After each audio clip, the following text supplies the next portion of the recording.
שרים ילוזו והחסידים ברינה ברינה יגילו והחסידים ברינה ברינה יגילו והחסידים ברינה ברינה יגילו והחסידים ברינה ברינה יגילו הם צדיקים.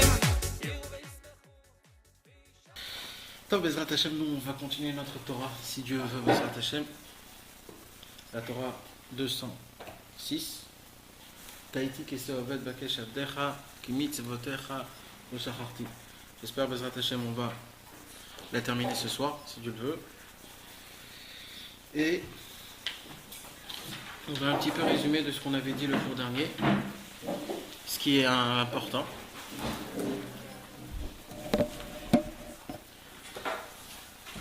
Et ce soir, on va surtout apprendre, si Bezrat Hashem, on va surtout apprendre quelque chose qui est très important. Dans les cours qu'on donne, il y a toujours des gens qui viennent après et qui me posent une question qui c'est normal, mais qui se pose en fait. Et c'est quoi en fait? C'est on sait qu'il faut parler avec Hachem, on sait qu'il faut essayer de créer un lien, on sait toutes ces choses-là, mais des fois on arrive à des termes qu'on ne sait plus quoi dire, on ne sait pas quoi lui dire. Des fois on se sent un petit peu gêné, des fois on se sent un petit peu, ça m'appartient pas, un peu gênant. Il y a des gens où tout simplement ils ne savent pas quoi dire. Alors c'est vrai que c'est un manque spécial, c'est un manque en vérité parce que la personne n'est pas habituée et c'est un manque d'émouna, qu'on ne croit pas vraiment qu'Akadosh Baruch Hu il est là et qu'il nous entend. Et si aujourd'hui on croyait vraiment qu'Akadosh Baruch Hu il est là juste à côté et qu'il nous entend, vous savez c'est ce que Rabbeinu nous a dit. Rabbeinu a dit comme ça, chaque homme qui s'isole pour parler avec Hachem, Akadosh Baruch Hu arrête tout ce qu'il fait, tout, même s'il est en plein milieu de quelque chose de très important, il arrête tout, et il dit maintenant, je me mets à 100% à cet homme-là. Cet homme-là me parle, c'est pas beau que quand quelqu'un me parle, je regarde quelque part d'autre. Donc s'il y a quelqu'un qui me parle, je me focalise sur cette personne. Donc, déjà il faut savoir ça, il faut déjà penser à ça avant qu'un homme il fait des doutes. Quand un homme il s'isole et qu'il essaye de parler avec Hachem, il essaye de créer un lien spécial, c'est un minimum de penser à ces choses-là. Comme on voit dans la Halakha, il est écrit dans le Shulchan Aruch, au début de Ilchot Tefila, il y a écrit qu'avant, les chassidim d'avant, les tzadikim, avant de prier, ils s'isolaient pendant 1 heure. Et après la prière, ils s'isolaient encore 1 heure. Pourquoi ils s'isolaient 1 heure? D'abord pour commencer à penser, qu'est-ce qu'ils vont se faire là? Qu'est-ce que je vais en train de faire? Je vais aller parler devant le roi de tous les rois. Je vais lui demander des choses, je vais le louer, je vais le remercier, je vais le grandir, je vais lui parler. C'est pas stam. C'est quelque chose qui est très très important. Il faut essayer de rentrer dans l'histoire, il faut essayer de rentrer dans... Et pourquoi il faut 1 heure après? Parce qu'ils étaient tellement montés dans les cieux qu'il fallait qu'ils se rabaissent un petit peu, qu'ils reviennent terre à terre. Et ça leur prenait encore 1 heure. Vous savez, à l'époque du Baal Shem Tov, il y avait un très très grand tzaddik qui s'appelait Rabbi Uri Mistrelisk. Je ne sais pas si vous avez entendu parler de lui, c'était un très très grand tzaddik. Rabbi Uri de Strelisk, tout son travail à lui c'était la prière. Tout son inyan à lui c'était la prière. Il avait plein d'élèves, c'était un très très grand, c'était vraiment quelqu'un de très important. Et vous savez ce qu'on raconte sur lui, mes amis? On raconte sur lui que chaque matin, avant d'y aller prier, il allait dans la chambre de sa femme et de ses enfants. Il allait leur dire au revoir. Et il disait à sa femme, tu sais, je ne sais pas si je vais revenir. Comme je vais aller prier Shacharit, je ne sais pas ce qui va se passer. Ça se peut que je vais mourir, je ne sais pas. Je vais maintenant parler avec Hachem, je vais tellement rentrer dans l'eau, je ne sais pas. Donc dès maintenant, je te dis au revoir, je ne sais pas ce qui va se passer. Tous les matins, il se séparait de ses enfants et de sa femme. C'était pas juste des bêtises qui viennent, il se sépare. C'était vraiment comme ça. Il croyait que presque il allait mourir chaque prière de Shacharit. Tellement il montait dans les cieux et qu'il ressentait un effet qui est exceptionnel, qu'il ne voulait plus redescendre et qu'il voulait rester avec Akadosh Baruch Hu. Et quand il disait le Kriyat Shema, il y a écrit que quand on dit Kriyat Shema, dans le Dalet, Shema Israël, Hashem Elokeinu, Hashem Echad. Alors, il y a écrit dans le Shulchan Aruch qu'il faut essayer de prononcer le nom Dalet en long. Alors, il y a plusieurs façons. La vraie façon, c'est comment? C'est comme les Américains ils disent, le the. C'est-à-dire, c'est pas d et c'est pas dz, c'est the. C'est comme les Américains ils font. Ça, c'est le vrai Dalet, le vrai son de Dalet. Celui qui ne sait pas le faire, il ne faut pas le faire. Mais celui qui sait le faire, il faut le... Maintenant, pourquoi il faut le dire lentement? Alors, il y a plusieurs explications. Il y a la première explication la plus simple, c'est que le Dalet, c'est 4. 4, c'est de penser que Kadosh Baruch Hu est dans les 4 coins du monde. Ok? Maintenant, il y a une autre pensée qui est encore un peu plus élevée, que le Harizal nous dit, c'est que Dalet, c'est 4. C'est quoi les 4? C'est les 4 sortes de mortification qu'un homme, il devait mourir. Avant, il y avait Skila, Srefa, Ereg et Chenek. Il y avait la Skila, c'était quoi? C'est la lapidation, c'est ça qu'on dit, la lapidation. La Skila, c'est la lapidation. Srefa, c'est quand on brûlait. Ereg, c'était de couper la tête. Et Chenek, c'est les gens qu'on les strangulait. Et ça, ce sont les 4 morts qu'il y a écrit dans la Torah pour des gens qui font des problèmes comme ça. Alors, le Harizal, il nous dit que quand un homme il dit Echad, il faut penser à quoi? Il faut se mettre dans sa tête que, imaginez-vous, s'il se promène devant moi, si sur moi, ça veut dire, il y a ces 4 sortes de morts qui viennent sur moi, et qu'on me dit, ou alors tu parles contre Dieu, ou alors on te fait mourir par un de ces 4 ces morts-là. Alors toi, il faut que tu te dises, moi je suis prêt à mourir pour Dieu. C'est ça qu'il faut penser quand on dit Echad.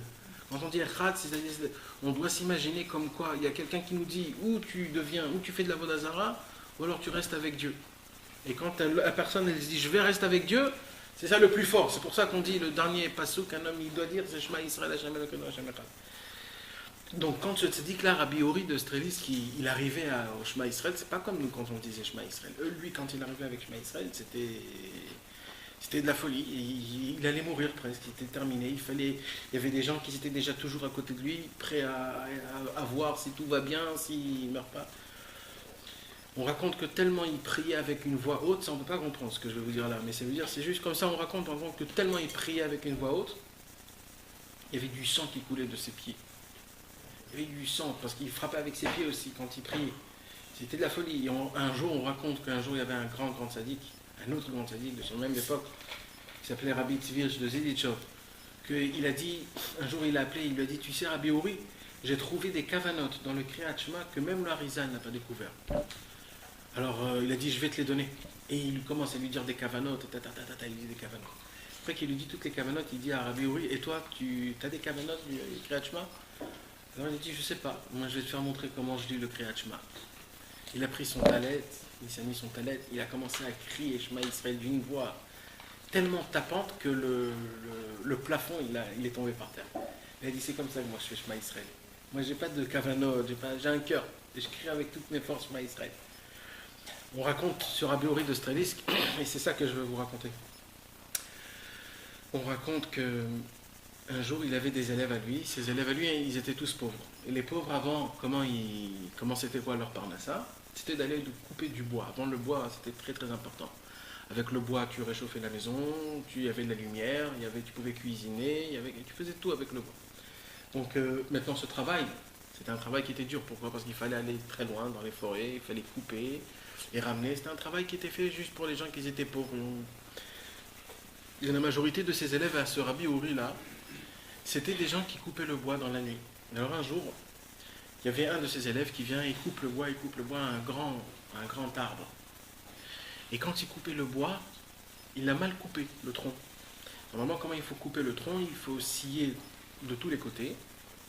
Comme ça, dès que c'est terminé de scier, le tronc il reste à sa place et après c'est eux qui poussent. Et lui, il ne savait pas, alors il a coupé d'un seul côté. Il a coupé. Et automatiquement, dès qu'il arrivait à la moitié, le tronc d'arbre de lui-même, il est tombé. Et où il est tombé sur son pied. Tout le tronc d'arbre est tombé sur son pied. Il a écrasé son pied. Et lui, il était comme ça, il ne pouvait pas bouger, crier, il ne savait pas quoi faire. Alors petit à petit, ils ont entendu ça, les élèves, ils sont vite venus en plein milieu de la forêt. Et ils ont vu cet élève qui était avec un tronc d'arbre qui était sur son pied, qu'il avait complètement écrasé son pied. Et il criait. Alors ils ont essayé de relever le tronc d'arbre. Et après qu'ils ont relevé le tronc d'arbre, ils se sont dit, on ne va pas aller chez le docteur. On va l'emmener chez Rabbi Uri de Strelisk. C'est la meilleure chose. Comme ça, ils fonctionnaient dans leur tête. Alors ils l'ont pris et ils l'ont emmené chez Rabbi Uri. Et Rabbi Uri, il vient, il regarde comme ça. Il comprend ce qui se passe, il voit le pied complètement éclaté. Alors il dit à ses élèves, restez ici. Il le met par terre et Rabbi Uri pose une question à cet homme-là. Il lui dit, dis-moi, est-ce que tu crois en Dieu? Il lui dit, bien sûr que je crois en Dieu, Rabbi, bien sûr. Alors il dit, tu es sûr que tu crois en Dieu? Il lui dit, oui. Il lui dit, d'accord. Alors il dit, maintenant, je vais te dire la prière qu'on fait tous les jours. Qu'est-ce qu'on dit dans la Hamida? On dit, Mechalkel chaim bechesed, Mechayem etim berachamim rabim, Somer noflim verofer cholim. Mechalkel chaim bechesed, ça veut dire quoi? Ça veut dire que Dieu nous donne une très bonne vie, avec tout ce qui entretient la vie. Mechayem etim berachamim rabim. Akadosh Baruch Hu, il a aussi une force de faire réveiller les morts par sa grande pitié. Somer noflim, c'est Akadosh Baruch Hu, il relève toutes les personnes qui sont tombées. Verofer cholim, ça veut dire qu'Akadosh Baruch Hu, il guérit toutes les maladies. Alors Rabbi Uri commence à lui expliquer. Tous les matins on dit Mechalkel chaim bechesed. Et il commence à lui dire, ça veut dire quoi Mechalkel chaim bechesed? Ça veut dire ça, ça, ça et ça et ça. Et ainsi de suite. Mechayem etim berachamim rabim, somer noflim, verofer cholim. Il dit, tu crois vraiment? Voilà, il y a écrit, Dieu rofer cholim, il y a écrit, on dit dans l'Amida. Est-ce que tu y crois à ça? Alors il lui dit, bien sûr que j'y crois à ça. Alors il dit, si tu y crois à ça, lève-toi tout de suite. Il dit, j'arrive pas, j'ai très mal, mon pied il est complètement écrasé. Alors il dit, ok, je répète encore une deuxième fois. Mechalkel chaim bechesed. Akadosh Baruch Hu donne la vie et tout ce qui est inclus dans la vie. Mechayem etim berachamim rabim. Akadosh Baruch Hu, il fait réveiller les morts par sa grande pitié. Il fait relever toutes les personnes qui sont tombées et il donne la guérison. Est-ce que tu y crois qu'il donne la guérison? Il dit oui, Rabbi, bien sûr. Et il crie de toutes ses forces. Il a très mal son pied. Il est rempli de sang. Alors il dit, alors lève-toi, si tu y crois à ça, lève-toi. Et il n'arrive pas. Alors Rabbi Uri dit, je vais répéter une troisième fois. Et encore une fois, Mechalkel chaim bechesed. Et il lui explique, quand il dit encore et encore, jusqu'à qu'il arrive à Verofer cholim, qu'Akadosh Baruch Hu, il guérit tous les personnes qui ont été touchées ou malades. Et quand il lui dit, est-ce que tu crois en ça? Alors il a dit, Rabbi, j'y crois en ça. Alors il lui a dit, si c'est ça, lève-toi. Et il s'est levé. Il a dit, maintenant saute. Et il a sauté. Il a dit, maintenant bouge ton pied. Et il a bougé son pied. Tout est redevenu comme il fallait. Vous savez ce qu'il y a écrit juste après cette histoire? Il a écrit, surtout ne croyez pas qu'il s'est passé un miracle. Parce que si vous racontez qu'il s'est passé un miracle, cette histoire n'a rien à faire avec. Cette histoire, c'est une histoire qui était très simple. C'est une histoire d'un rav avec son élève, que le rav explique à son élève comme quoi ce qu'on lit dans la Hamida, c'est pas un roman, c'est pas un poème. C'est pas ça la prière. La prière, c'est du vrai sur vrai. Quand on dit Mechalkel chaim bechesed, ça veut dire c'est Dieu lui-même et lui seul qui nous donne la vie et tout ce qui est inclus dans cette vie. Quand on dit que Dieu fait revivre des morts, c'est Dieu fait revivre des morts, mes amis. C'est pas un roman. C'est du vrai sur vrai, c'est du 100%. C'est pas des belles paroles ou alors des louanges. Celui qui pense comme ça, Chas v'Shalom, je ne veux pas dire c'est qui. Et vous imaginez qu'avec un homme comme ça, aujourd'hui, imaginez-vous quelqu'un comme ça. Quelqu'un qui vient et qui s'est fait tramponner avec un autobus. Tramponné par un autobus. Vous savez, il y a 2 semaines, à Jérusalem, il y a quelqu'un qui est descendu d'un bus. Et je ne sais pas si vous avez vu ça dans l'actualité. À Jérusalem, il est descendu du bus. Et quand il est descendu du bus, il n'a pas fait attention. Ce même bus, il a foncé sur lui. Et il a explosé cette personne-là. Il a vraiment... Si vous voyez les photos du pare-brise du bus, le pare-brise du bus a été cassé. Vous savez, le pare-brise du bus, c'est très très fort.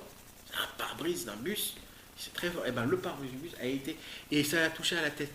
Il y a eu un giclement de sang, de pas possible. Cet homme-là, il est tombé par terre, ambulance, presque mort. Et c'était un Breslev, il y a 2 semaines, c'est un Breslev. Et pendant une semaine, il était à l'hôpital. Et il s'est réveillé du cas là où il était. Ils ont dit comme quoi son crâne a été complètement bousillé, quoi. Il y a eu beaucoup de problèmes, mais il s'est réveillé quand même. Quand il s'est réveillé, il a enlevé tous les tuyaux et tout ça. Il est parti chez lui à la maison. Avec le sang, le truc, il est parti chez lui à la maison. Et où il est parti après quand il est venu chez lui à la maison? Il est parti chez Rabbi Shimon Bar Yochai. Il a dit le vrai guérisseur, c'est Rabbi Shimon. Moi, je vais aller chez Rabbi Shimon. C'est là-bas que je vais rester. Et pendant cette semaine-là, il était là-bas. Il s'est mis une chaise, et il était assis, il faisait rien. Il mettait sa tête à côté de Rabbi Shimon. Jusqu'à vendredi, là, ce vendredi. Ce vendredi, sa famille est venue, parce qu'ils étaient affolés. Comment il fait des choses comme ça et tout ça. Et ils sont venus avec un docteur. Le docteur, il est venu, il a examiné et tout ça. Il dit, écoute, je ne peux rien dire. Mais cet homme-là, il est guéri, il n'y a rien. Il y a quelques égratignures, mais son cerveau, il est nickel. Maintenant, si vous voyez la photo du bus, moi j'ai vu la photo du bus, mais c'est de la folie. Tu te dis, quelqu'un, il meurt tout de suite, un homme comme ça. Ça veut dire quoi? Ça veut dire qu'il y a 2 façons. Il y a 2 façons de vivre dans cette vie-là. Il y a la façon de vivre, comme aujourd'hui, le monde, 2014, les docteurs, les voitures, la banque, le Hashmal, de vivre tout. Comme quoi il y a un train de vie, si tu travailles, tu as de l'argent, si tu travailles pas, tu as de l'argent. Il faut fonctionner dans ta tête, comme quoi ça, des choses qui sont un petit peu, qui te font un peu peur. Tu dis, oh non, cela, lui c'est un malade, lui il a besoin d'un truc psychiatrique ou des trucs comme ça. Ouais, il y a une façon comme ça. Mais il y a une deuxième façon.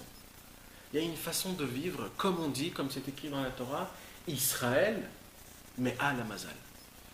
Vous savez pourquoi le peuple juif, il est au-dessus du Mazal?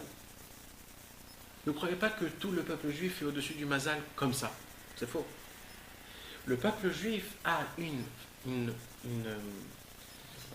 capacité d'être au-dessus du Mazal.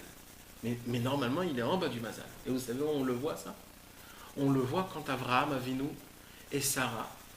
Abraham a vu que jamais il pourrait avoir un enfant. Sarah aussi a vu qu'elle d'elle-même, elle ne pouvait pas avoir d'enfant. Elle était stérile. Ça veut dire quoi stérile? Stérile, ça ne veut pas dire que ça ne fonctionne pas.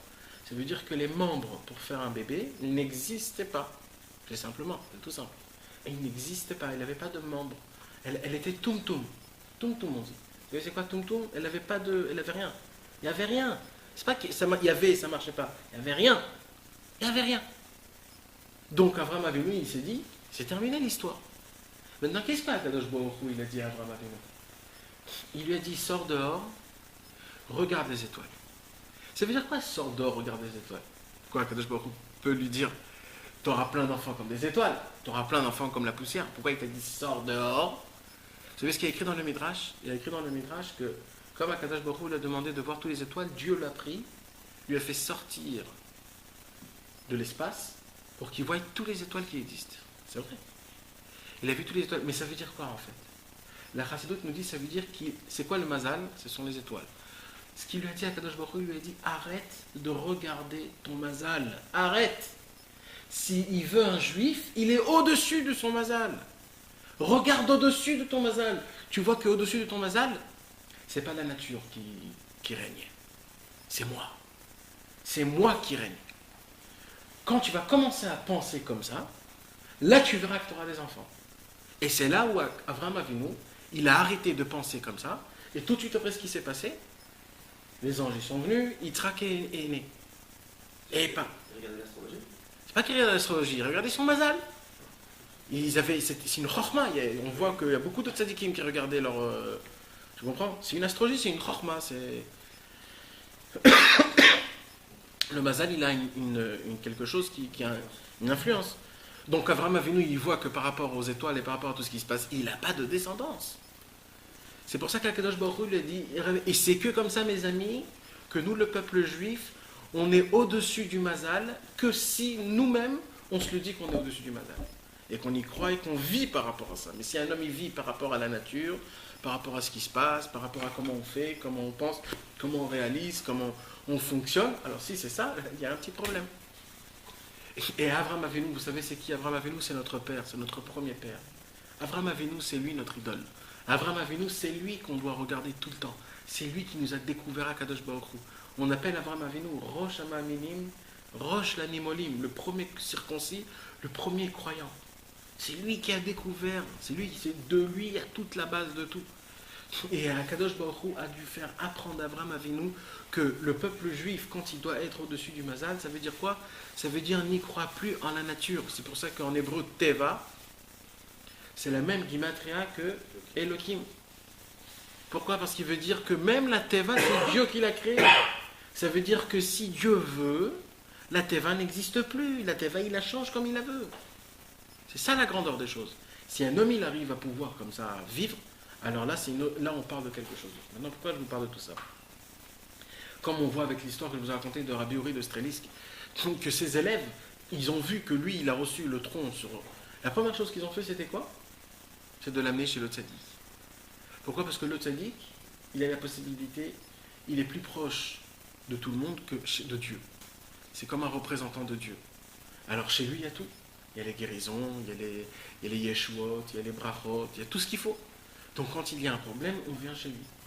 Et c'est ce qui s'est passé. Qu'est-ce qu'il a fait ce tzaddik-là? Il a fait faire rentrer à son élève de la émouna. Il a fait rentrer de son élève, c'était pas un miracle. Il a fait lever juste pour une seule chose. Vous savez c'est quoi la émouna? La émouna, c'est le sang qui vibre en nous tous. C'est le sang. Il y a écrit Emouna Zeseder Zraim. Vous savez c'est quoi Emouna Zeseder Zraim? Ça veut dire quoi Emouna Zeseder Zraim? Emouna, la foi, c'est équivalent à Zraim. Comment on dit Zraim? La culture. L'agriculture. Pourquoi? Alors, d'après la simplicité, c'est très simple. C'est parce que toutes les personnes qui travaillent dans la terre, ils se disent comment ça se fait qu'avec une toute petite semence, je vais la mettre dans la terre et de ça il va grandir un arbre. Mais attends, c'est pas logique. Il dépend de la pluie aussi. Il dépend de la pluie, mais ça veut dire il suffit que je mette que ça. Le fait de dépendre de la pluie, c'est la émouna. Ça c'est la émouna. C'est pour ça qu'on dit que l'agriculture, c'est la émouna, c'est la foi. J'y crois que cette petite chose peut me ramener des milliards. Maintenant, Rabbi Nachman, il dit, ça ne s'arrête pas juste là. Il dit, Rabbeinu, émouna, c'est ça qui te fait faire pousser. C'est ça qui te fait faire grandir. C'est ça qui te fait faire bouger tes brachot, tes mitzvot. Quelqu'un, il fait une mitzvah. Cette mitzvah, elle reste là. Maintenant, cette mitzvah, il faut qu'elle monte en haut. C'est quoi qui fait faire monter en haut? C'est la émouna. C'est pour ça qu'il y a écrit Kol mitzvotecha émouna. Tous les mitzvot dépendent d'une seule chose, de la émouna. De la foi, de la croyance, comme quoi ce que je fais, c'est la volonté de Dieu. Je le fais pour Dieu parce qu'il me l'a demandé. Quand un homme y pense à ça, tout de suite, sa mitzvah, elle monte en haut. Tout ce qu'il fait, ça monte en haut. Donc, c'est quoi la émouna en fait? La émouna, c'est le chashmal, c'est-à-dire c'est l'électricité statique qui vibre dans tout notre corps, qui fait bouger tout notre corps en fait. C'est ça qui donne la force à la plante de pousser, de devenir un arbre et que l'arbre donne des fruits. C'est pareil dans notre corps. Dans notre corps, la émouna, elle nous fait faire bouger, monter de tous les côtés et redescendre parce que tout le corps d'un homme aussi, c'est la émouna.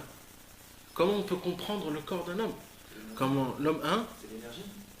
C'est l'énergie. C'est plus que l'énergie. C'est la vie, c'est la vitalité. C'est la vitalité. Donc plusieurs fois dans le Tanar, dans la Bible, on voit que la Neshama et la émouna, le Nefesh et la émouna, c'est la même chose. Il y a plein de jeux de mots comme ça. Vayehi omen et adasa. Il y a plein de mots comme quoi l'aneshama, le nefesh, la vitalité de l'homme, c'est quoi? C'est la émouna. C'est qu'en vérité, dans chacun de nous tous, il y a un tout petit truc d'émouna qui nous fait faire vivre. C'est pour ça qu'il y a écrit que comment un homme y meurt. Comment un homme y meurt. Comment il se passe le fait est qu'un homme y meurt. C'est pas parce qu'il a eu une maladie et qu'à cause de ça il est parti, c'est pas ça. Comment un homme y meurt. Comment il y a la neshama et d'un coup la neshama elle part. Comment ça se passe? Comment il y a un petit truc qui se passe? Au moment où l'homme y perd une seconde l'espoir, ça y est, ça s'éteint. Il perd sa émouna, ça s'éteint. Et c'est comme ça que la personne elle meurt. Quand un homme il est malade, et qu'il se dit bon ça y est, j'en ai marre, j'en peux plus. Ce moment-là, cette seconde-là, c'est ça qui fait qu'il part. Il y a un moment de désespoir qui se fait très fort. C'est pour ça qu'il dit Rabbeinu tout le temps, le désespoir n'existe pas, jamais il est désespéré. Un homme qui ne désespère jamais, il ne meurt pas. Un homme qui ne perd pas sa foi, il ne meurt pas. Maintenant, vous me posez des questions, alors comment ça s'est passé? Les grands tzadikim, comment ils sont morts? Les tzadikim, ils ne sont jamais morts. C'est pour ça que les tzadikim ont dit qu'ils sont... Les tzadikim, ils sont vivants, ils sont restés vivants en haut. Ils sont restés en haut. Ils étaient déjà en haut quand ils étaient déjà en bas. Donc ils sont restés là-bas, c'est juste le corps qui est parti. Mais un homme, quand il s'éteint, il s'éteint. Des gens simples comme nous, on s'éteint. Il n'y a plus rien. Et après la mort, ce qui se passe après, mais ça veut dire que c'est une flamme qui s'éteint. Donc en fait, c'est quoi tout le Inyan, c'est quoi? C'est le fait qu'un homme, il a de la Emouna qui fait revibrer tout dans le corps d'un homme. Qu'est-ce qui se passe quand un homme il est mort cliniquement? C'est-à-dire que le cœur, il marche plus, mais le cerveau, il marche encore. Comment on fait pour réveiller un homme comme ça? C'est l'inverse. C'est le cerveau qui marche plus et c'est le cœur qui... Comment on fait pour réveiller un homme comme ça? Il faut être à côté de son oreille et lui dire des paroles de confiance, des paroles de consolation, des paroles d'espoir, des paroles de combat. Tu verras, ça va marcher, tout va marcher. Il y a des histoires comme ça, comment des gens ils sont revenus après des années, juste pour une seule chose, parce qu'ils ont entendu des paroles de quoi? Que le Yehush n'existe pas, et qu'il faut combattre, et qu'il faut être têtu, et ainsi de suite, et ainsi de suite. Pourquoi? Parce que tu fais réveiller la Emouna, tu la replantes, ta fleur, elle fleurit d'un coup. Et c'est ça, en fait, qui ramène la pêche à la personne. Maintenant, quand un homme, il perd sa Emouna, c'est comme une fleur qui commence à s'éteindre. Et quand ça se passe, alors tout commence à devenir flou. Tout commence à perdre de la couleur. Les choses commencent à devenir un peu moins vivant. Tout, même le mariage, même l'argent, même les enfants, tout commence à perdre. Tout ça pourquoi? Parce que c'est un manque d'émouna. Et on a quoi? On commence à avoir une soif. On commence à avoir une soif, on ne sait pas de quoi. Donc on essaye ça, après on essaye ça, on s'achète une nouvelle maison, une nouvelle montre. On y va là, on va, et on ne comprend pas ce qui se passe. On a encore soif, et encore, et on veut ça, et on veut ça. Et tout ça, en fait, c'est à cause de quoi? C'est parce que c'est un manque d'émouna, en fait. C'est un manque d'émouna que tout ce que Dieu m'a donné, c'est super bien. Tout ce que j'ai, c'est super bien. Tout ce que j'ai, c'est très très bien. Je suis le plus riche du monde. Tout ce que je fais, c'est super bien. Dans les contes de Rabbi Nachman de Breslev, il y a un conte où Rabbeinu nous explique que c'était de deux personnes. Le Raham et le Tam. L'intellectuel et le simplet. Rabbeinu, il nous fait une démonstration exceptionnelle. Comment est la vie d'un intellectuel et comment est la vie d'un simplet. Depuis le départ jusqu'à la fin. Mais c'est de la folie. C'est de la folie comment il voit, comment il nous explique, comment il raisonne, comment il fait des choses, comment il apprend. Et le simplet, il se contente de ce qu'il a. C'est un cordonnier, même ses chaussures, il ne les fait pas comme il faut. Il demande des trucs, et juste, il sait qu'il va avoir ses deux pièces pour cette journée, il va s'acheter sa petite bière avec son petit pain. Il sait qu'il est content. Demain, c'est demain, aujourd'hui, c'est aujourd'hui. Et l'intellectuel, il apprend, c'est un docteur, c'est un architecte, et il apprend. Et à la fin du compte, le simplet arrive le plus haut niveau, il devient le bras droit du roi. Et l'intellectuel, il finit dans la boue. Vous savez, dans toutes les histoires que Rabbi Nachman nous raconte, dans tous les contes, les 13 contes, à la fin, ça se termine très bien. Toujours à la fin, on voit du conte, et à la fin, tout est revenu sur place et tout s'est bien passé. Le seul conte où à la fin se termine mal, c'est l'intellectuel et le simplet. Non, il y a l'autre aussi, je pense que c'était avec le père et le fils qui voulaient aller chez le syndic. Ah, c'est vrai. Celui-là aussi. C'est vrai. Parce qu'en vérité, c'est la même chose. Au moment où Ras Veshalom, quelqu'un, il essaye d'empêcher d'y aller chez le tzaddik, ça c'est vraiment, vraiment très très grave. C'est vrai. Non mais à la fin c'est quand même bien, tu sais pourquoi? C'est parce que le père il s'est rapproché du tzaddik à la fin. Il y a écrit qu'à la fin le père, il est parti chez le tzaddik et il s'est rapproché du tzaddik. C'est vrai qu'il a perdu son fils, mais il s'est rapproché du tzaddik. Donc, Mais pour faire le Tam et le Chacham, il ne sort pas du gaïdon. il reste dans la boue. On essaie de lui dire... Il sort de la Ouais, Hachem, il lui enlève. il lui enlève, mais après quand même il se pose des questions. Hein, quand même il se dit, est-ce qu'il était là ou est-ce qu'il n'était pas là? Est-ce que c'est le Baal Shem? Tu crois vraiment au Baal Shem? T'as un Sipur Masia en hébreu? Ça avance. Alors on va voir. À la fin, Ouais, ce que j'ai vu hier. Quand il disait qu'il était sorti du Baal Shem, etc. Tu l'as pas en hébreu? Non, je l'ai pas en hébreu. Alors lis. En fait, je crois que ça s'arrête sur ça. Il est sorti de la boue. la dernière phrase, c'est le tzaddik le sort en fait. Ah, c'est ça la dernière phrase? C'est ça. Il a sorti et c'est tout. Vas-y, lis-le-nous. À la fin, tu veux? Ouais. Ok. Pas là où il dit le C'est commentaire. l'ouverture de la route, ce qu'il avait à faire, ils arrivèrent. Tam vit les deux sages qui étaient allongés dans la boue épaisse et dans le lac chaud. En apercevant Tam, Chacham s'écria, frère, vois comme il me frappe, ses débauchés me torture cruellement pour rien. Le ministre répondit en criant, est-ce que tu persistes à faire le malin et à ne croire en rien? Tu dis que ce sont des hommes, regarde, voici le Baal Shem dont tu as médit. On va te montrer que lui seul peut te sortir d'ici et il te fera voir la vérité. Tam pria le Baal Shem de tirer Chacham de là et de leur démontrer que le diable existait et que les démons n'étaient pas des hommes. Le Baal Shem fit ce qu'il devait faire. Ils se retrouvèrent debout au sec et il n'y avait pas de boue. Les démons redevinrent poussière. Alors Chacham reconnut la vérité et dut admettre qu'effectivement il y avait un roi, un véritable Baal Shem, etc. Ouais.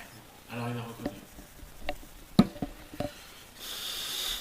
Mais vous imaginez jusqu'à où ça peut aller? Ça veut dire, c'est de la folie. C'est de la folie jusqu'à où un homme, il avait la perfection dans tout. Il avait l'argent de tout.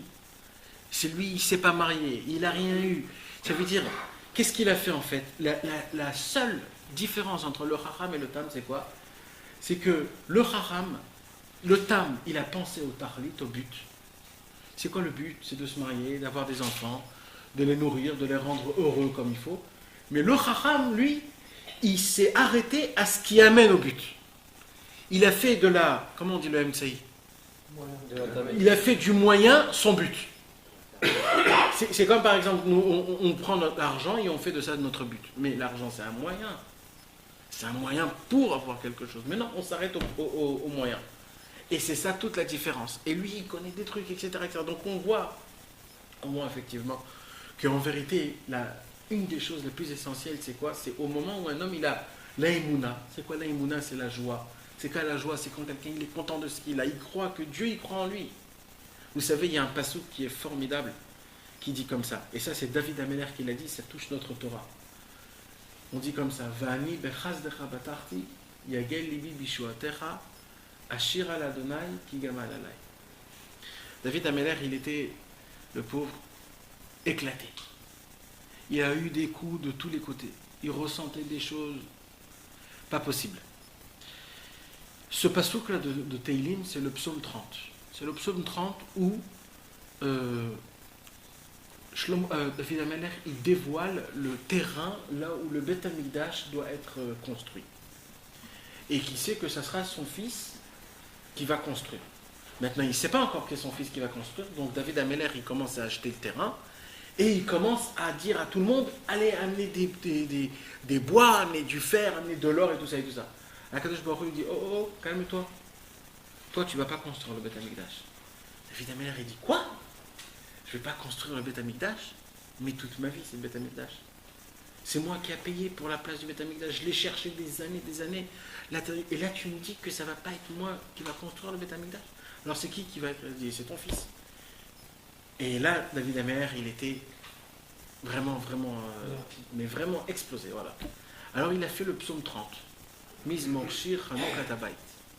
Et là-bas, quand vous lisez le psaume 30, vous vous disiez, mais attends, je ne comprends pas là, qu'est-ce qui se passe? Il dit merci, il loue Dieu parce que je ne comprends pas. On vient de lui dire que ce n'est pas lui qui va construire le Beth Amikdash, et là il remercie Dieu. Et là, vous savez ce qu'il dit? Il dit Vani Bechaz Decha Batarti. Ça veut dire quoi? Vani Bechaz Decha Batarti. Ça veut dire, David, il dit, moi, à ta bonté, Dieu, j'ai confiance. Ça veut dire quoi? Il dit comme ça, David Ameller. Ribono Shel Olam, maître du monde. Je suis un homme que si tu ne me permets pas de construire le Beth Amikdash, je suis sûr que tu as raison. Moi, je ne dis pas que j'ai pas raison. Tu as raison à 100%. Et c'est quoi ta raison? C'est le fait que moi, je suis un rachat. Et si, moi, le roi d'Israël, tu ne me permets pas de construire le Beth Amikdash, ça veut dire qu'il n'y a pas un plus grand rachat que moi. S'il n'y a pas un plus grand rachat que moi, où il est mon futur? Alors, tu sais c'est quoi, où il est mon futur? J'ai confiance à toi, Dieu, que toi, tu vas me rendre tzaddik. Pas moi. Toi, tu vas me rendre tzaddik. Je ne sais pas moi comment. Je vais rester comme je vais être, mais j'ai confiance en toi, Dieu, que tu es tellement grand, Dieu, je ne sais pas comment. Tu es tellement grand que j'ai confiance en toi que grâce à toi, je vais devenir tzaddik, je ne sais pas comment. Vani, bechaz decha batarti, moi, je vais m'appuyer par ta bonté et j'aurai confiance en toi que je vais être un grand tzaddik. Et c'est pour cela, Ashir ala Hashem ki gamal alay, c'est pour cela que je vais toute ma vie te louer. Vous imaginez quelqu'un, un voleur, il a piqué toute sa vie dans la caisse. Et après 50 ans, le grand patron, il fait ses comptes et il voit qu'on lui a piqué 30 millions. Après ses calculs, il a vu que c'est cet homme-là. Il vient chez cet homme-là et il dit, tu sais, tu m'as pris 30 millions? Il m'a dit, je sais malheureusement. Alors il dit, alors quoi, attends, je comprends pas. Alors il dit, écoute, t'es mon patron, tu me connais, ça fait 30 ans. T'es un grand homme, toi. Mais t'es plus qu'un grand homme. Moi, j'ai confiance en toi, que si tu vas me laisser travailler chez toi, toute ma dette, tu vas la regagner. Je sais même pas comment, hein. Je suis juste le balayeur, moi, ici. Je suis rien du tout. Mais je sais pas pourquoi, comme t'es un grand homme, t'es quelqu'un de... Si tu vas me laisser, par ta bonté, tu vas recevoir tout. Et, comme par hasard, le patron, il dit, bah t'as raison, je te laisse. C'est comme ça. Vous savez ce qu'il y a écrit dans le Midrash? Il y a écrit dans le Midrash que si David n'aurait pas dit ça, jamais on pourrait dire une parole comme ça. Attends, je comprends pas. Tu fais une faute devant Dieu. Et qu'est-ce que tu viens me dire? Tu viens me dire, non, j'ai confiance en toi, que tout va être réparé. Mais attends. J'ai fait une faute là. Dis pardon, pleure. Commence à te mortifier. Eh ben non. Moi j'ai confiance en toi, dit David Amer. J'ai confiance en toi, Dieu. Pourquoi? Parce que Dieu, Viligdulato, Gadol Adonai Umeulal Meod, Viligdulato En Cheker. Dieu est tellement grand, tellement béni, tellement... On ne peut pas comprendre c'est quoi la grandeur de Dieu. Sa grandeur est infinie. Ça veut dire quoi que sa grandeur est infinie? C'est que sa force est infinie. Et quelle force on parle? De sa pitié, de sa miséricorde, de sa justice, de tout. Vous imaginez quelqu'un qui aime quelqu'un à infini, on ne peut pas s'imaginer ce que c'est. Eh bien Dieu, il est infini, d'accord? Si Dieu il est infini, son amour envers nous est infini. Donc tu peux tout faire, Ras Veshalom, contre Dieu. Son amour est infini. Sa grandeur est infinie. Donc David Ameller, il s'est basé sur ça. Et si David Ameller n'aurait pas dit ça, jamais on pourrait dire cette parole-là.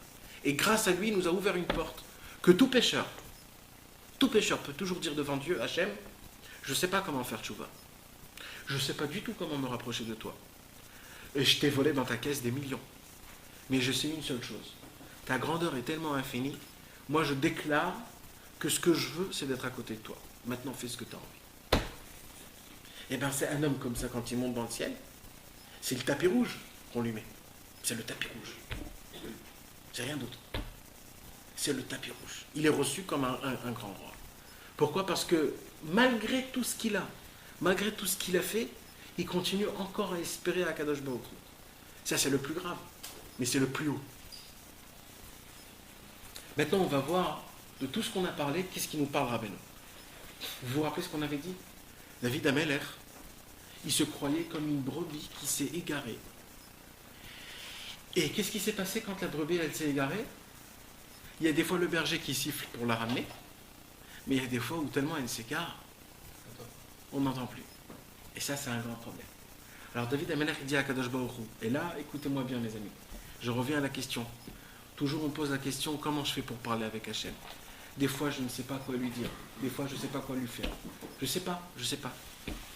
Vous savez, mes amis, ça, c'est quelque chose qu'il faut bien se rappeler de ça. Et bien se le marquer, se le faire graver en lui. De prier toute sa vie une seule chose. Dieu, je t'en supplie, n'arrête pas de m'appeler, que je puisse entendre ta voix. C'est tout. C'est ce qu'a dit David Ameller. David Ameller, il a dit, je t'en supplie, mon maître, t'es mon berger, je t'en supplie, n'arrête pas de m'appeler, pour que je puisse entendre ta voix. Pas qu'un jour je me réveille et j'entends plus rien. On avait dit que chaque péché qu'un homme fait, ça l'assourdit. D'accord? On n'entend pas. Ça veut dire quoi qu'on n'entend pas? C'est-à-dire qu'on ne voit pas et on ne comprend pas les rémazim, les allusions, allusions qu'on fait, qu'Akadosh Baruch Hu nous fait dans les livres, à la maison, au travail, à l'actualité, dans le monde, dans un bus, tout ce qui se passe. C'est des sortes de conversations que Dieu te parle, mais qu'on n'arrive pas à comprendre. Pourquoi on n'arrive pas à comprendre? Parce que malheureusement, on s'est tellement écarté qu'on n'entend plus la voix. Maintenant, Rabbi Nachman, il nous dit Veda. Vous vous rappelez ce que je vous avais dit? Qu'est-ce qui se passe quand il y a écrit Veda? Veda, ça veut dire que Rabbi Nachman, là, il fait descendre cet enseignement du monde de Hatzilut, le monde de la noblesse, le monde le plus élevé qui puisse exister. C'est une Torah qui descend de là-bas. Donc, Veda, et sache. She'elu adrachim hamekulkalim va'atoim. Là, si vous vous rappelez, la semaine dernière, je vous ai dit que nous parle du fait qu'un homme, il prend un chemin complètement égaré. Et de quel chemin on parle? Alors, il y a le fait qu'il y a le troupeau, il y a la brebis qui s'égare, et quand il y a la brebis qui s'égare, c'est pas juste qu'elle s'éloigne du troupeau, c'est qu'elle prend un chemin, que ce chemin emmène à un autre chemin, et que ce chemin emmène à un autre chemin. C'est-à-dire, le berger, il doit essayer d'abord de trouver ce chemin-là, doit prendre entre trois chemins le chemin qu'elle a pris, et dans ces trois chemins encore un autre. Là, Rabbeinu, il parle de ça. Elu adrachim hamekulkalim va'toim. C'est quoi mekulkalim? Mekulkalim, c'est-à-dire détruit. Et toim, ça veut dire quoi? Garé. Non, tromper. Ça veut dire quoi? C'est deux sortes de chemins. C'est quoi ces deux sortes de chemins? Des fois, il y a quelqu'un qui prend un chemin qui n'est pas bien. C'est quoi pas bien? Contre la Torah. C'est contre la Torah. Un homme, il se dit, bon, moi je dois aujourd'hui aller travailler quelque part. À cause de ce travail, je suis obligé de faire des choses que la Torah ne me permet pas. Mais qu'est-ce que tu veux que je fasse? Il faut que j'amène la parnasse à la maison, non? La Torah, il faut que je ramène la parnasse à la maison. Donc, ça, c'est un chemin où un homme, il commence à, dans sa tête, ruminer. Il s'explique, il se donne des excuses. Comme quoi, ce chemin, je suis obligé de le faire parce que moi, je ne veux pas le faire. Mais comme je dois faire quelque chose, alors je prends ce chemin. Ça, c'est un chemin qui est contre la Torah. Mais kul kalim. Maintenant, il y a un autre chemin, Ve'atoim. C'est quoi Ve'atoim? Atoim, c'est qu'il se trompe. Ça veut dire que ça reste encore dans la Torah. Mais là, c'est une autre chose. Il se trompe. Ça veut dire que sa tête, elle pense déformant. Ça veut dire qu'il va commencer à faire, on va prendre un exemple, des chumrot. C'est quoi des chumrot? Comment on dit des chumrot? Des rigueurs, des Des chumrot. Tout le monde comprend? Les chumrot, c'est quand quelqu'un il rajoute un peu plus sur la Torah. D'accord? Sur la Torah, par exemple, il y a écrit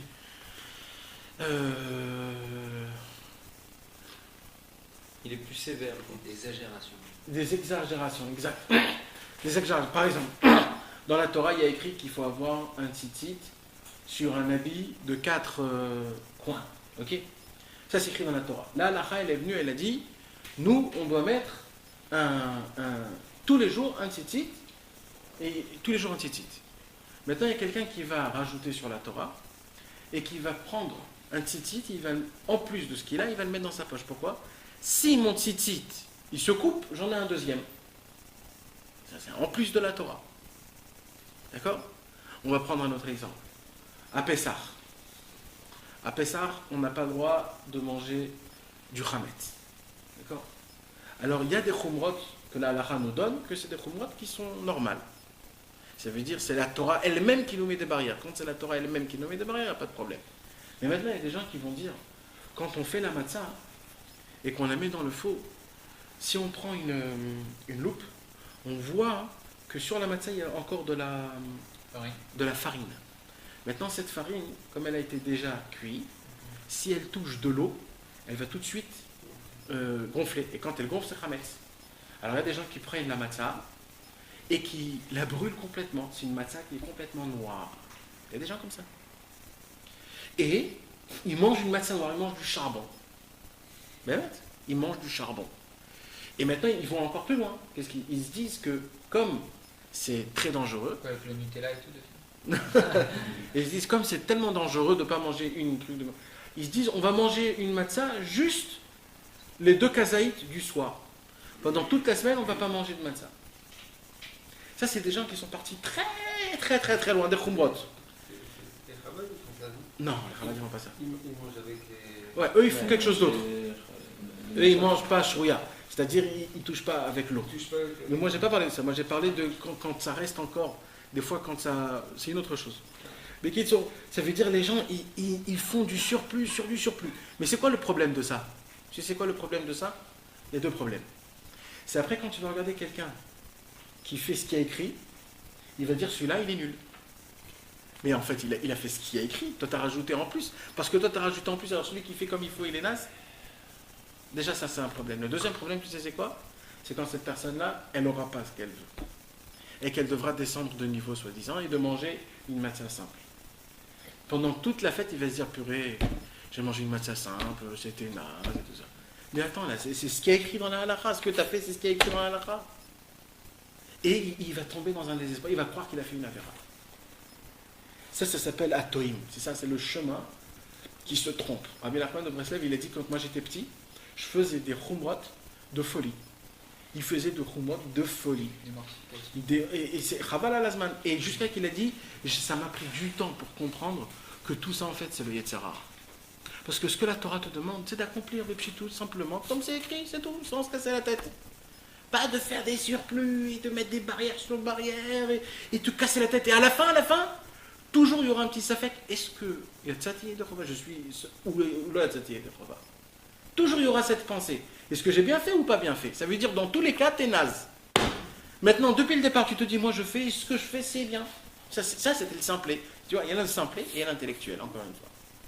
Alors c'est ça, avec Elu Adrachim, Amekul Kalim Vatoim. Quand un homme se trompe dans ces chemins-là, qui prend ces chemins-là, il peut rentrer dans des chemins anévochim. Vous savez ce que c'est anévochim? Égaré, mais c'est plus que égaré. C'est un labyrinthe. Nevochim, c'est un labyrinthe, c'est un chemin de labyrinthe. Ça veut dire un homme, il rentre dans la Vodat Hashem avec des chokhmot, il se crée des chokhmot, et quand il rentre là-bas, il n'en sort plus. Parce que là où il y va, il y a un mur en face de lui. Alors il se dit, ça je peux pas, et si je vais là, ça va faire ça, et si je fais ça, je vais pas faire ça. C'est-à-dire le mec à la fin, il fait plus rien. Il fait plus rien. Il se trompe complètement. Alors il dit, Rabbeinu, qu'est-ce qui se passe? Un homme comme ça, tellement il va se approfondir dans les complications, il t'apère veyachouv, jusqu'à que tellement il est arrivé très loin, qu'en fait il va comprendre que là où il est, c'est pas bien du tout, alors il faut que je redevienne simple. Et il va redevenir simple. Jusqu'à qu'il va reprendre sa première place. C'est-à-dire que la brebis va revenir, c'est-à-dire la brebis elle va rentrer dans la forêt, et dans la forêt, et dans la forêt, jusqu'à qu'elle va se dire, ouh là là, je suis parti très très très loin. Alors je veux revenir. Et elle commence à revenir, elle commence à voir le troupeau. Elle dit, ah voilà, c'est bon, je suis encore à côté. Et elle ne sera pas très loin de sa première place. Ou Bekal, après avec une facilité, mais qu'est-ce qui va se passer?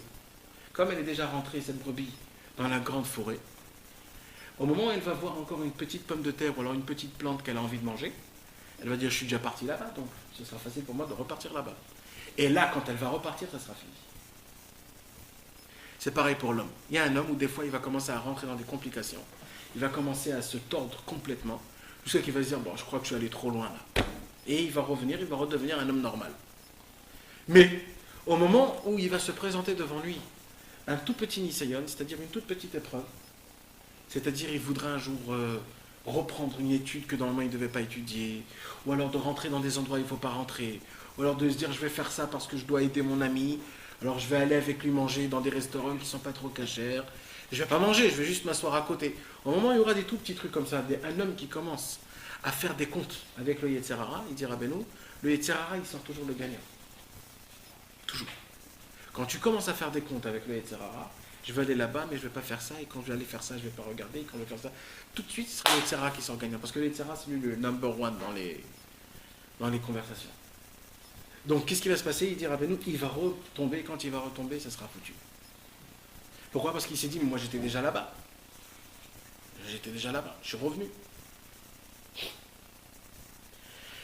אבל כשהשם יתברך קוראו ומזמין לו הניסיון אינו מכיר בכל ואינו חושב לשוב למקומו וזהו החילוק שבין עול לימים לזקן כי מי שעדיין בבחרותו ועדיין לא הסכים בחטאיו אפשר לו יותר לשוב מהזקן מחמת שעדיין הוא סמוך ולא שכח את כל הקריאה. Il dit Rabbeinu, de là on voit c'est quoi la différence quand un homme jeune se rapproche et quand un homme qui est un peu plus âgé, il se rapproche.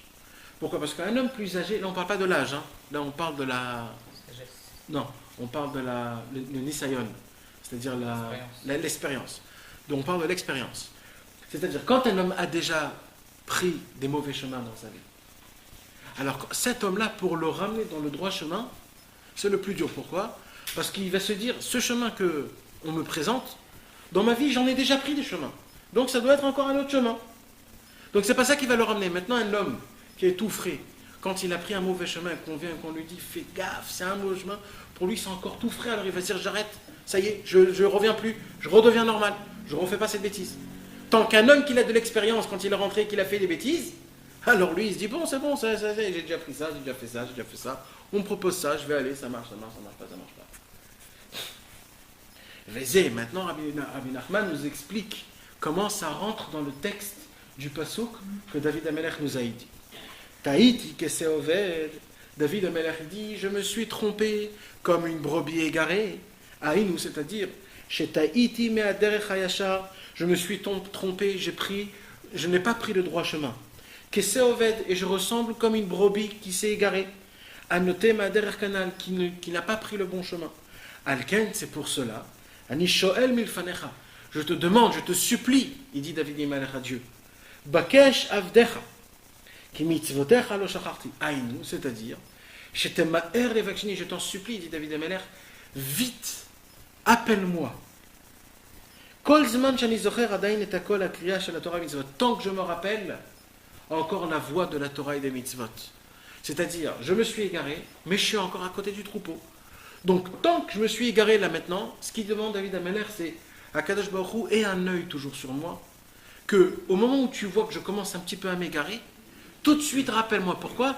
Pour que je me rappelle encore de ta voix. Comment c'est quoi ta voix ? C'est la Torah et les mitzvot. Vezeu, et c'est ça, Bakesh avdecha, ki mitzvotecha lo shacharti. J'étais ma'er levaksheni techef. Je t'en supplie de me demander le plus vite possible. Ki mitzvotecha lo shacharti adain, parce que je n'ai pas encore oublié le son de ta voix. Quand tu m'appelles, je me rappelle encore de toi. Vadain ani makir et kol akriya shel mitzvot shem Torah.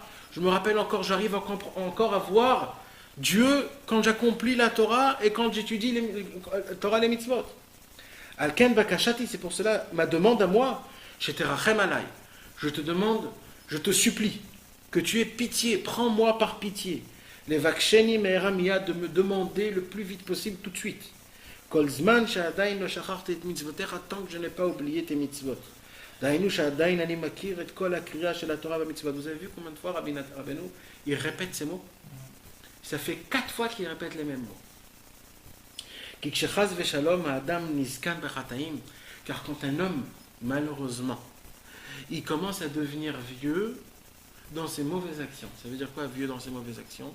C'est-à-dire, pas qu'il a pris goût aux mauvaises choses, c'est que les mauvaises choses, ils sont devenues naturelles pour lui.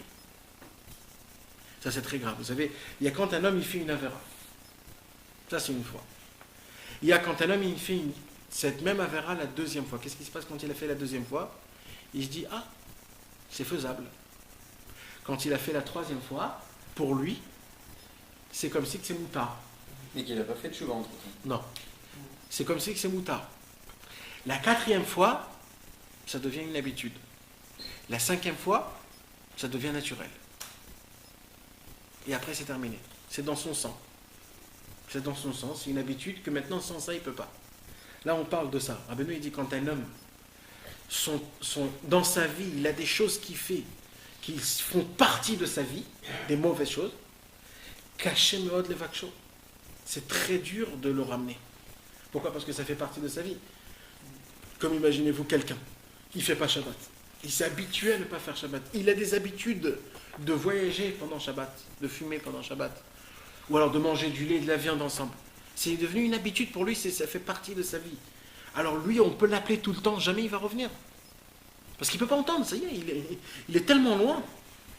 Il a perdu le son de la voix, il a oublié le son de la voix. Et il ne se rappelle pas de la voix.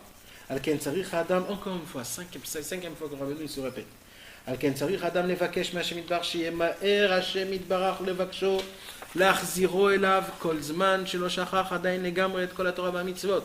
Encore une fois, Rabbeinu il nous répète, c'est pour cela qu'il faut demander, supplier à Kadosh Baruch Hu, qu'au moment où je commence à dévier du droit chemin, tout de suite je dis à Kadosh Baruch Hu, aie un œil sur moi, appelle-moi le plus vite possible pour que je ne puisse pas oublier ta voix.